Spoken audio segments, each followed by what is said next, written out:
1900. Yeah. Morning's a little slower today.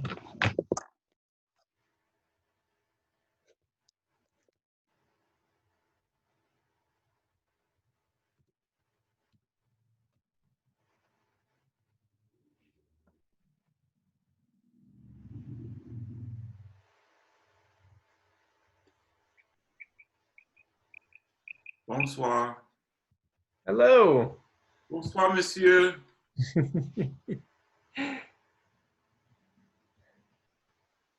Hello, everyone. Hi, Keith. Hello, Sue. Hi, What is Chloe. that? Chloe. Chloe came on. Bonsoir. Bonsoir, Chloe.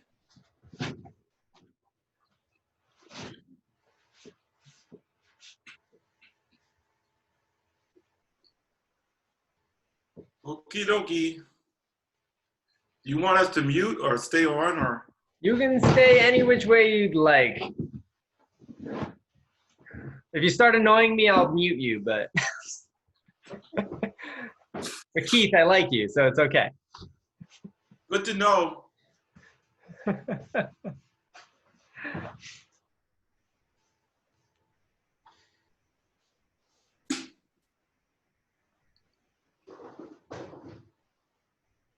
All right, Julie's just connecting.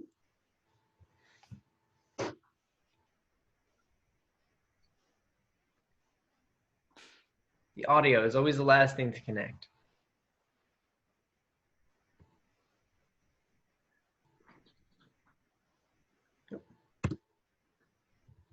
Holly.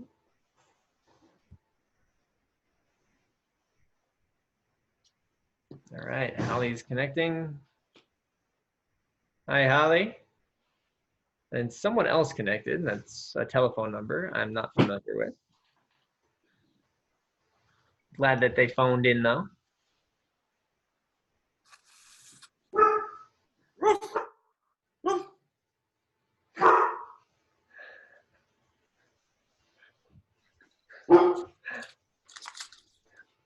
That wasn't anything, Wazell.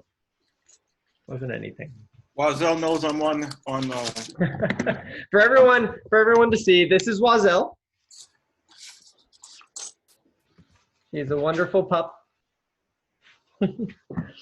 So I'm in the Goshen shop at the moment. So, all right. Well, I think we'll start it right up. So welcome everyone. Hope everyone's doing well this week. So it was actually, you guys were a bit inspirational. So last week we had our first meeting and, you know, we talked and went back and forth a little bit. And then we ended a bit earlier because obviously we're not doing any running during this. And so all we have is kind of the wellness portion of this program. So we finished a little bit early, and in my schedule, I had a faculty meeting for Binghamton University immediately after. And it was like, we ended and I had like 20 minutes before the next meeting. And I looked at my mom because I was staying with her. And I was like, do I go out for a run? And she's like, yeah, go out for a run. So I was able to make it out for a 2-mile run. I got a 2-mile run in before my faculty meeting, which was great. But if I was definitely like looking at myself saying, well, I don't know. It's, you know, that it's a little tough to get in a run in between these 2 meetings. And so I want you to let you know that everyone goes through these motivation issues, no matter who you are. So actually, how did everyone do this week? Does anybody want to share? Anybody want to share any stories that you have, or any successes you had, or any setbacks you had? Go for it. Jump in.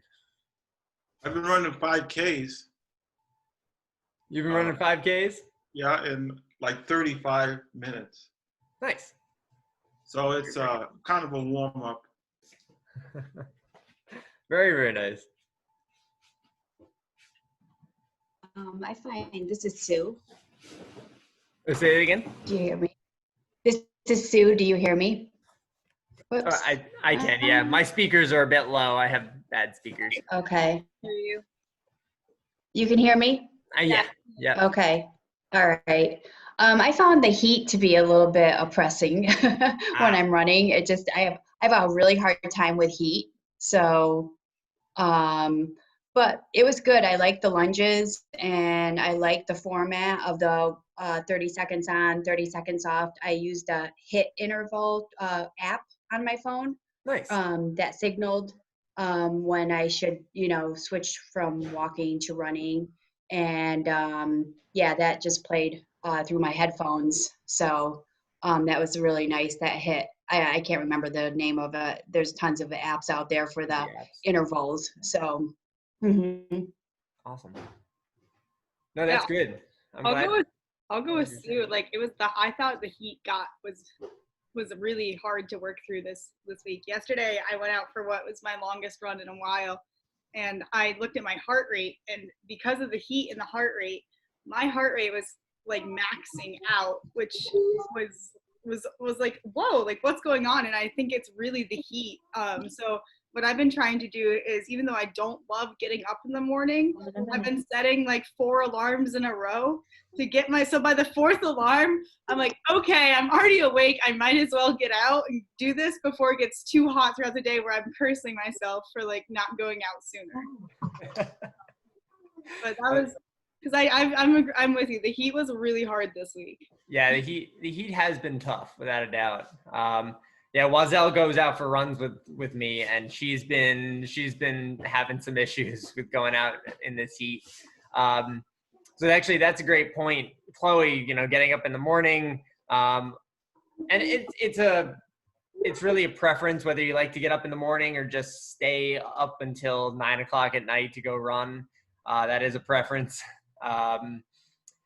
But there's also, you can also do some paths as well. So if you find any trails, so actually right after work here, right after this, Jenna and I are going to go to the Middletown Recreation trails, which are some great ATV trails that they just opened up in Middletown, that are shaded, and they're going to be cooler. In Binghamton, there's the Binghamton University Nature Preserve, which is great. And then in Corning, there is I always get it wrong, the Spencer Crest Nature Center, I believe.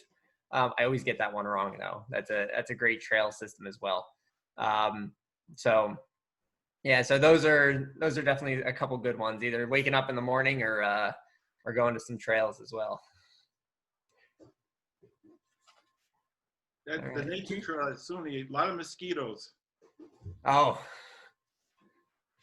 yeah, mosquitoes. So that's a tough one with mosquitoes. So yeah. I would also say that the rail trail in Goshen is pretty shaded as well, compared to just the bare roads. Like it's quite shaded, and the nice thing with that is that it is flat and no cars. Yeah. So that's like the best part about that. Anyone else want to share some successes or failures or setbacks? So this is I did the couch to 5K with the Southern Tier Running Club earlier in the fall, and we ended at the Pine Glove. So I just wanted to get back into it. So when all this COVID stuff happened, I would not leave my house. And I didn't have a treadmill, and I live on 352, so I didn't want to run on my road. I know people do, but I just didn't feel comfortable. So I sort of just stopped and stayed in my bubble. And I didn't love it because I really started to enjoy running. But I just actually ordered a super nice treadmill that has iFit and stuff. So I've been doing a workout every single day, like following a trainer and doing that, in addition to doing what you're asking us to do. So I'm feeling a lot better.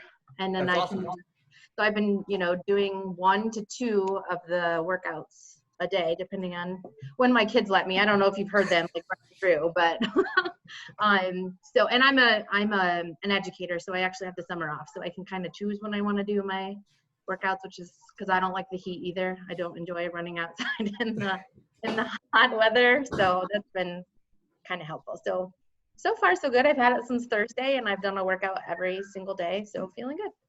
Oh, that's great. Well, congrats on your new treadmill. And Hey, it seems to be a great motivator as well to get out there.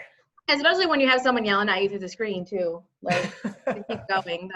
That's helpful for me. Like running by myself is when I was going through the 5K, you had the group and then I had some friends and we would always run together. So it's just such a motivator for me. Sorry. No, it's all good. You got a little friend there. Yeah, my 5-year-old. Okay, buddy. That's what I meant. Okay, I'll mute now. I do have Any a other- quick question. Yeah, go for it. The workout of the 30 seconds on, 30 seconds off. Well, I only did it twice and I did other things in between. Were we supposed to do it every day? No, you can choose. I gave you that one workout, and if you want to continue and do that workout multiple times, feel free. Some people like to do, if they're following a strength workout or doing a yoga class or something like that. I just want to provide a little bit of extra, just a little bit of running portion to your lifestyle as well. So you don't have to do it every day. If you just want to go out and just do 30 minutes of walking with no intervals at all, that's perfectly fine as well. I just want you to at least do it once. At least do the workout once. So. Okay, thank you. Yeah, absolutely.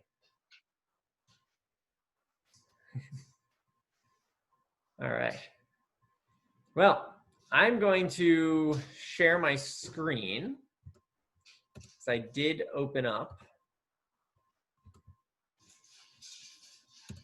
the workouts that I put together today. So it's actually similar to last week, where I really want you to focus on that same exact thing, where you're going to be doing the workout, doing the reverse lunges, run in place. It's actually right here. I'll highlight it for you. Strength workout. Reverse lunges just to engage your core. All right, that's what it's all about, engaging the core. And then run in place, bounce in place. I did put a link to a video of someone running in place, which kind of shows a bounce, which is great. And that's really all running is. So again, if you're intimidated by running, not really sure what you're doing, well, that's all it is. It's literally that video. And then you put yourself, lean your upper body forward slightly, and you start moving forward, and that's running. And then the reverse lunges, like I said, there's a link to those there, and you can do those to engage your core. The workout I want to keep the same, whether it's a minute on, minute off, or 30 seconds on, 30 seconds off, and do that multiple times. That it takes about 2 weeks. All right. And you can see that in week 2 of 2. It takes about 2 weeks for our bodies to fully functionally change from any increase in volume or frequency or intensity in what we're doing physically or even emotionally. So probably in this whole COVID situation, when we first had lockdown in New York, everyone was just out of their minds. And then after about 2 weeks, it kind of became a new normal. It wasn't exactly, familiar still. We're still learning a lot now, but after about 2 weeks, you kind of settle into a routine. And so that's what we're doing here. So this will be the second week in the first portion. All right. And we're going to do the same workout again, get into that routine, and we'll get back together next week to talk about that and see how we do with that. If you are doing physical activity regularly, I want you to try to add one session. So just like last week, if you were doing 3 sessions of physical activity last week, do 4 this week. If you were doing 5 last week, do 6 this week.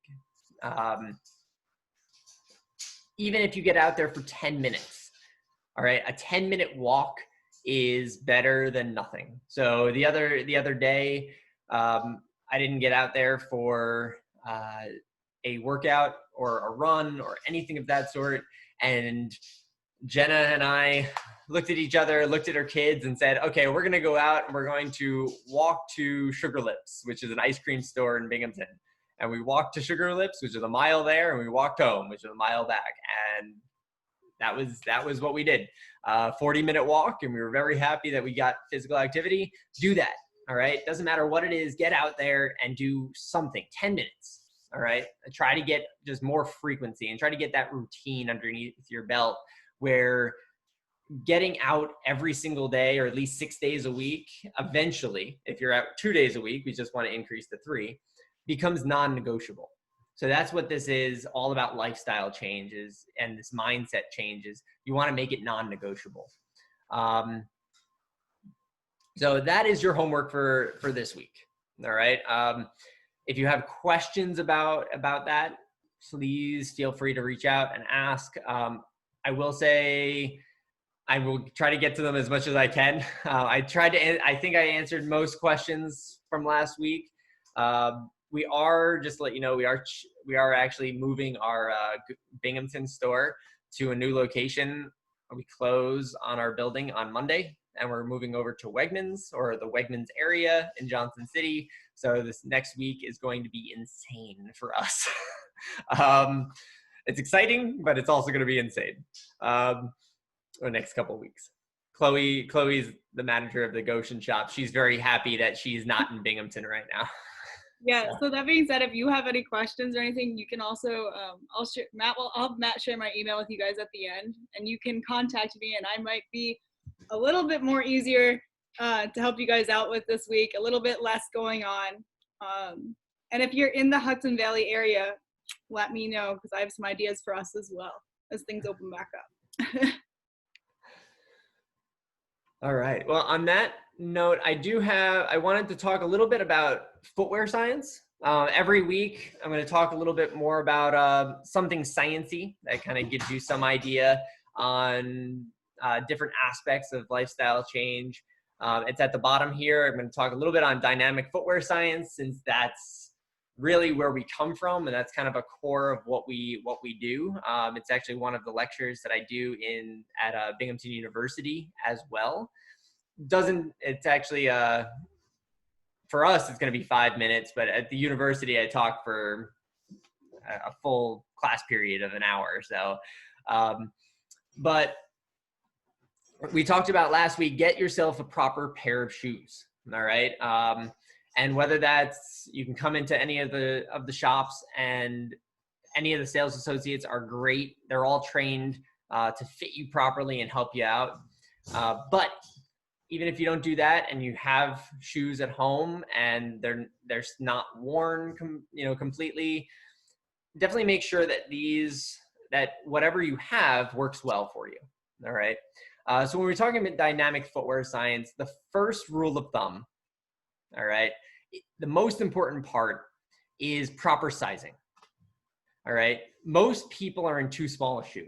So when you put your thumb to the tip of your foot, you want your thumb to be able to fit between the front bumper and when your toe flexes. You don't want something smaller than that. When you do, what happens is, it's just like your hand. If you put pressure here, you have very higher risks of plantar fasciitis, blisters, black toenails, any sort of hot spots, bunions. So any small sizes are just not good. It's better to go bigger than to go smaller every time.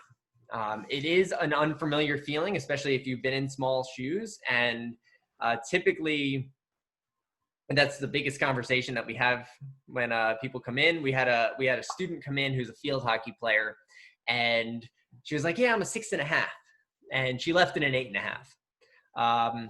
And she was okay with that. It does take a little bit where you're like, wait, I'm this size. And being a field hockey player, their shoes, their cleats are very tight, which is good. You want performance. And that's how track spikes are as well. Track spikes want to be fitted to where they're tight, and you get a lot of performance out of them.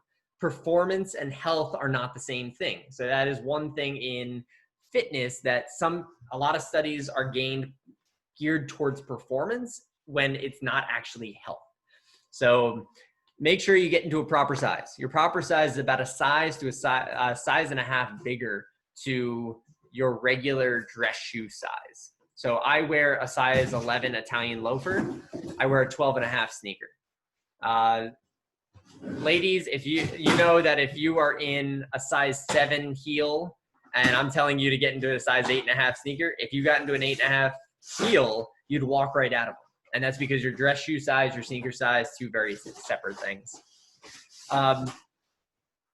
Did want to talk to you about, let's find it. So, something called pronation. All right, basically where pronation is where the foot and ankle roll inward towards the medial side or inward towards the body. All right. There are shoes that do different things with that. So one shoe, the one on top and the one on bottom are basically the same shoe that I have in my hand right now. The difference actually lies in the medial side. So this shoe here, you can't really see it on the video. It has a much harder foam on the inside, whereas this one has a much softer foam on the inside. And so one shoe is for one person, it's called a neutral platform. The other person can go into a posted platform. And a posted platform, if they internally rotate, it's supposed to align their Achilles, their knee, and their hip. So that's what neutral versus posted means. Just know that there are differences in shoes.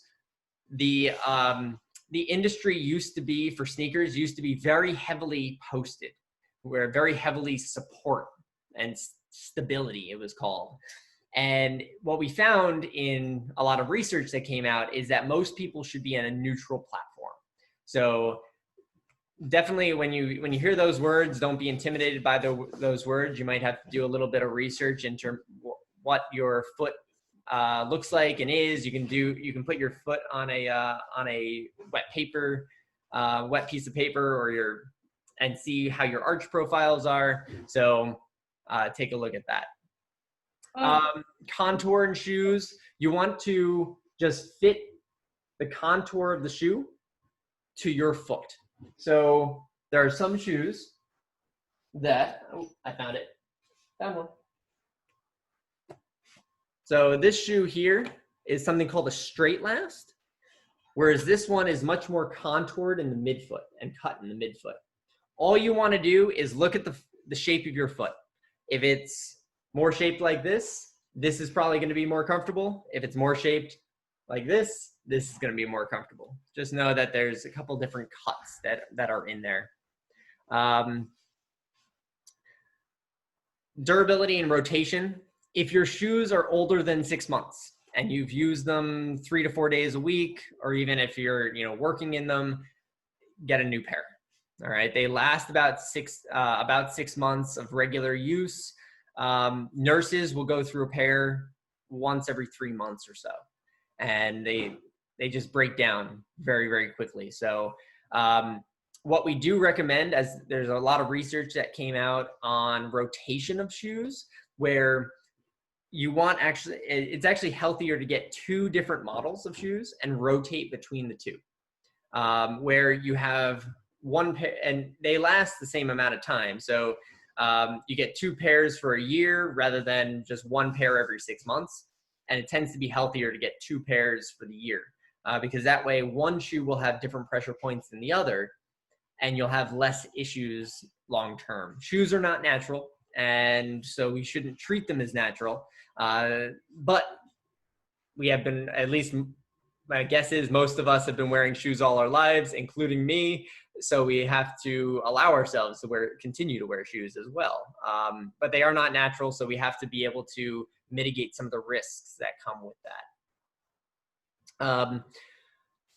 Price point in terms of shoes and quality of materials, make sure. All right, this one's a great one with the industry. I always love teaching people about this, especially my students as well, because we can teach them quite a bit. make sure that the original price of the shoe, is $120 or more, but less than probably $160 or so. That's kind of the sweet spot. Anything lower than $120 and you're not getting the technology that supports the foot in the foam. Anything above $160, $170, you're paying for name, brand, some luxury materials that you really don't need. So typically mid-cushion shoes run about the $120, $130 price point. High cushion shoes run about $150, $160, depending on the brand and model and such. There is no research that shows more cushioning leads to less injury. There are some people who swear by certain things, like Hoka. Hoka is a brand that has just massive amounts of cushioning, and a lot of people have said, "Oh my gosh, I haven't run in years, and this made me be able to run again." There's no real research out there, but there is something to it. We just can't place our finger on it. So it's kind of an interesting concept there. So just make sure that the original price is that. So there are some shoes. I will bring this one off the wall. Like this one here, the Brooks Ghost. The Brooks Ghost 13 is actually coming out August 1st. This one, the Brooks Ghost 12, is now the older model. It's being just clearanced out. So Brooks marked this down, and we follow their plan. So the industry is something called price protected, where you follow their plan from they marked it at 130, and then this next month it's going to be I think 99 or 109 or something along those lines. And so everyone follows it. You know, small retailers, big box stores, online retailers, they all have to follow the price protection that Brooks puts on here. But it's okay. Like, even though if the shoe is marked down to 99 and it's just the older model going out, all right, it still can work for you. So just make sure that the original price was over 120, because otherwise you're not getting quality materials. And then the last portion is something called heel to toe drop. And this really comes down to your Achilles, where something called a zero heel to toe drop, where the heel and the forefoot are the same height, is more natural running. Unfortunately, we've been in heels most of our lives, including these. This is higher in the heel than it is in the forefoot. So it's kind of like this, which means that our Achilles is actually much shorter. And so by stretching our Achilles, we might place any types of strain on it. And so we have to make sure that we don't drop heel to toe drops too drastically and too quickly. Otherwise, you may start having some issues with Achilles and calves and hips because of that. So that's why we want to go slow into it. If you get two pairs, like we said, rotation, because some shoes have lower heel to toe drops, some have higher.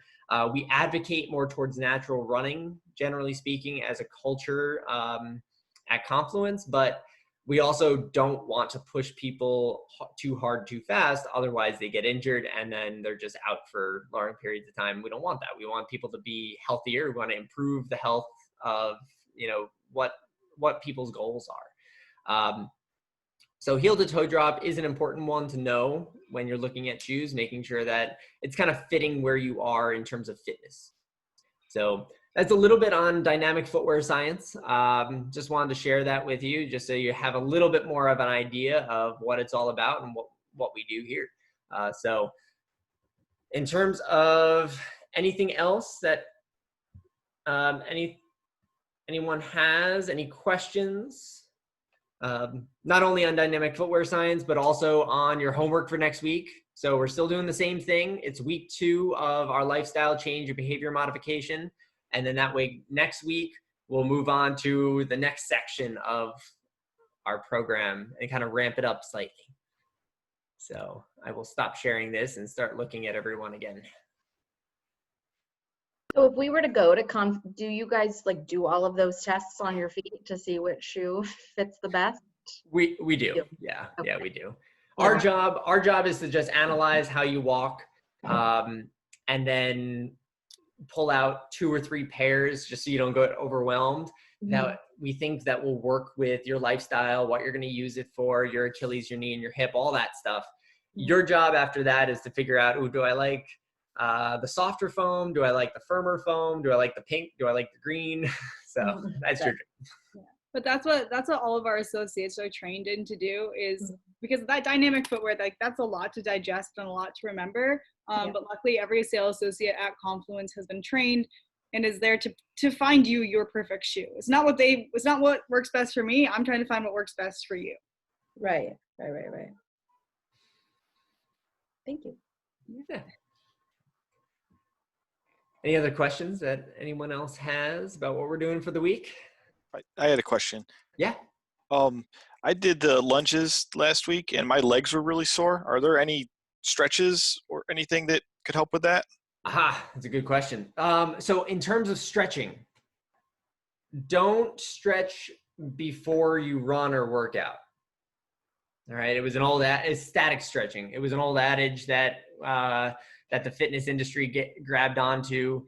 And what happens is you think of your muscles as a rubber band, and if you pull them and static stretch them and stretch them out before you run or work out, what happens is the muscles can't lose their elasticity, and so you have actually a higher risk of chronic or acute injuries that way.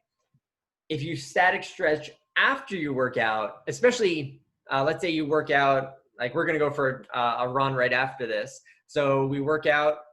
I'm not going to stretch immediately after. I might stretch at 8:30 tonight, 9 o'clock tonight, which will actually introduce some new blood flow, which will help recover the muscles more quickly.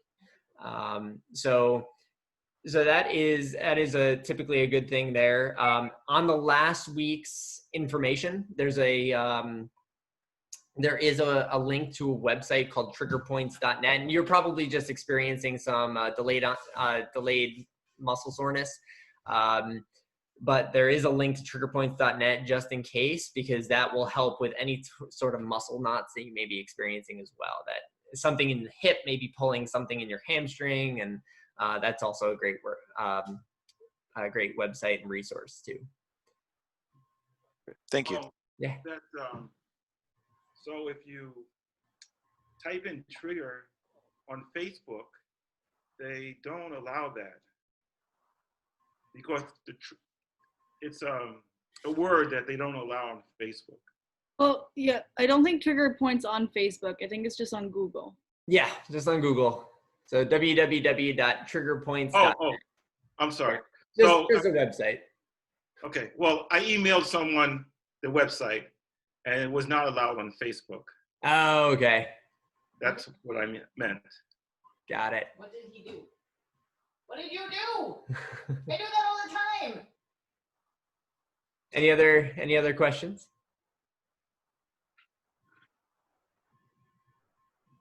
Can you say where you're moving to? What was it? Oops, let me turn on video. Can you say where you're moving to in Johnson City? Oh, so in our Binghamton location currently, for all of those in Corning and Goshen, or Corning and Hudson Valley, you may not know where our Binghamton store is, but our Binghamton store is currently located by the No. 5 restaurant by Sweet Frog Thirsties. We are moving to Oakdale Road. So it's the old Klempt Orthopedics building, the barn that's on Oakdale Road in between Wegmans and Home Depot. So Oh, great. go to Wegmans, you make the left and the left on the Oakdale, and we're right there on the left. So. Okay, cool. That would be a better location maybe. Oh yeah, it's a great location right off the highway and just easier to get to than downtown Binghamton. So yeah. Oh, very nice. I'm excited. More space too. We're gonna have a community room. We're excited about that. Awesome. Thank you. Oh, my pleasure. All right. Well, thanks so much for signing on, and we'll good luck this week. Please email us and contact us if you need any help, and we'll work through, and hopefully we'll see you next week. Thank you. Thank you. My pleasure. Have a good week. Good luck. Bye-bye. Bye-bye, Keith. Thank you. Thank you.